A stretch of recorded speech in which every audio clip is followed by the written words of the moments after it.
For all of you parents out there that are looking for better ways to show and communicate your love to your child, today we're going to be talking about the 5 love languages, and specifically about one of those love languages, which is physical touch.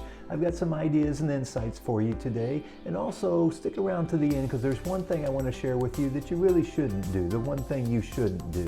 So let's check it out.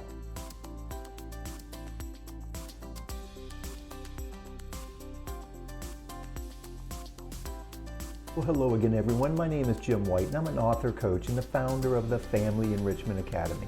And today we're going to be talking about physical touch, which is one of the 5 love languages. Before we do that, though, I did want to let you know I have a free resource for you. It is my top 10 parenting tips, and you can download that at our website, FamilyEnrichmentAcademy.com. So be sure to go there, download that, and check it out. So let's move on to our topic for today, which is the love language physical touch. As you know, there's 5 love languages, and we've been reviewing the book and talking about some of these love languages over the last several videos. So actually, let me grab it. Here it is. This is the one we've been reading. It's the 5 love languages of children. But today we're going to be talking about physical touch, and I'm going to talk about it at different ages as we, just with some ideas and insights for you around all of these different ages, depending on where you are in your parenting journey. So let's just start with the infant or baby stage. And at this stage, it's really pretty easy to incorporate some physical touch into your everyday engagement. If you think about it, you're always holding the baby, you're changing their clothes, when you feed them, you hold them. So there's just a lot of natural opportunities to have that physical touch when they're little.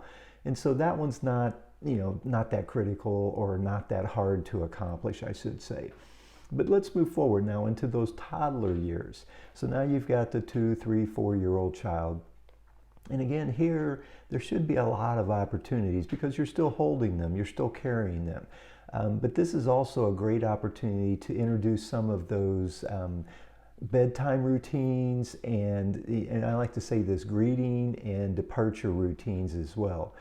So like bedtime, just have that routine where you go in, maybe you sit at their bed and whatever it is that you do, but you also incorporate some physical touch into that. So it's maybe you rub their head or give them a kiss on the cheek or the forehead, something like that as well. And that just becomes part of that routine. Same thing in the morning when you greet them, it's a hug, it's a kiss. These are opportunities to incorporate some physical touch. Now, with your toddler, though, one thing you can do also, the 2 big opportunities, one is play, and physical play, kind of roughhousing, if you will.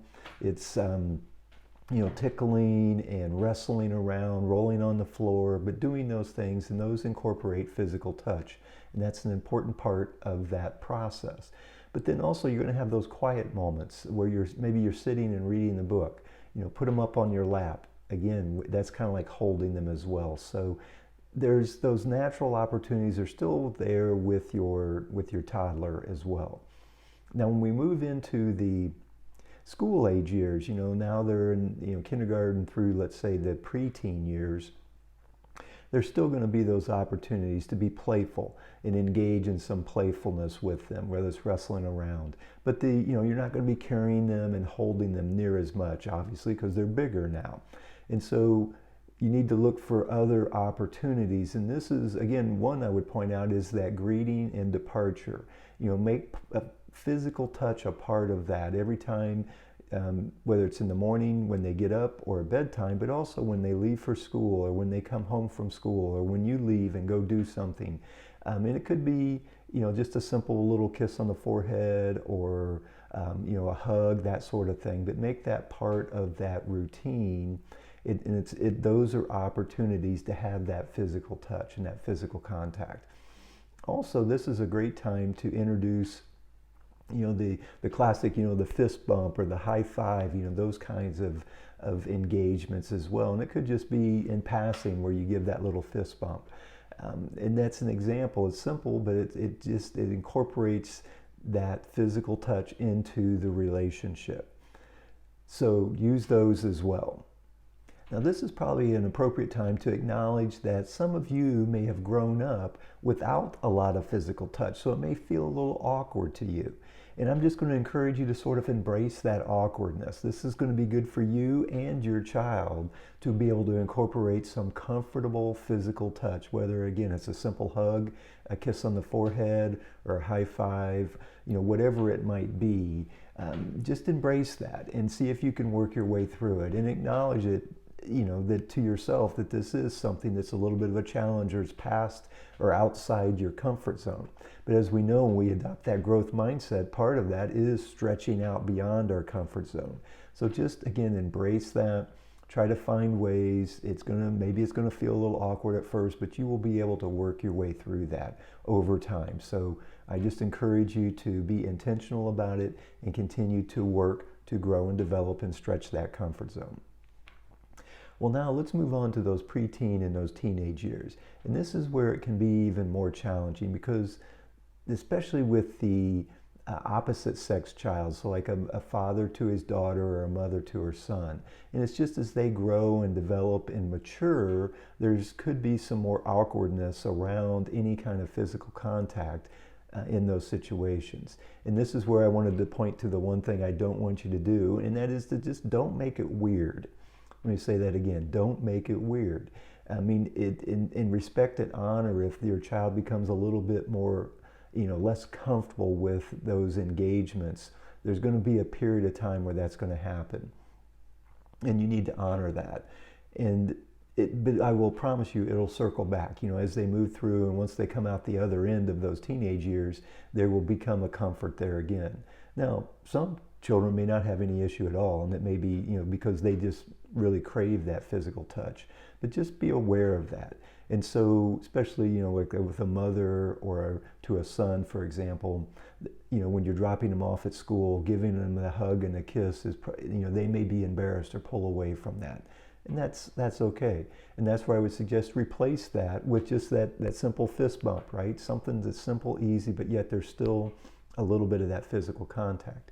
And then you can reserve those, that hug and that kiss for inside the privacy of your home, for example. Maybe that's still part of the nighttime routine, or greeting them in the morning. But it's more in a private setting to where they're comfortable and they're going to be uncomfortable when they're out in front of their friends or in public settings.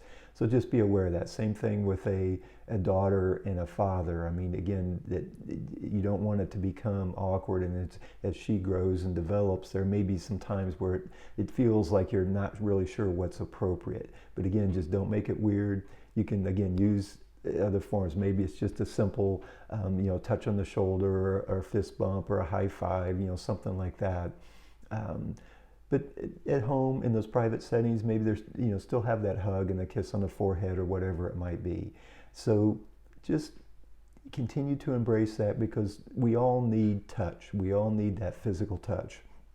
And for some, as in this book, they talk about the 5 love languages. Everybody has a primary love language. And for some, that physical contact or that physical touch is the primary love language. And you might be something to be aware of with your child, is where that is. And actually, in one of the future videos, we're going to talk about how do you identify what that primary love language is for your child. So be sure to check that one out as well. So hopefully I've been able to give you a few ideas of some things you can do and ways to incorporate some touch into your play or into your engagement with your child.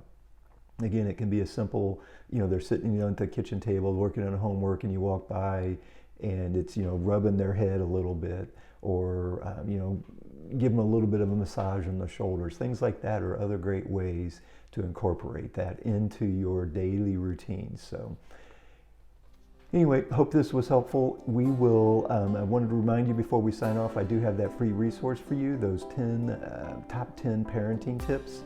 So be sure to go to FamilyEnrichmentAcademy.com and you can download that. As always, it's truly an honor to be able to serve and support you. And as part of that, we're going to be doing more and more videos on this particular book, as I do with a lot of different parenting books, just hopefully providing some insight and discussion points for us as well. So if this particular 5 love languages is one that you're intrigued by, be sure to check out the other videos I have on this book as well. Until next time, remember, choosing a loving perspective changes everything.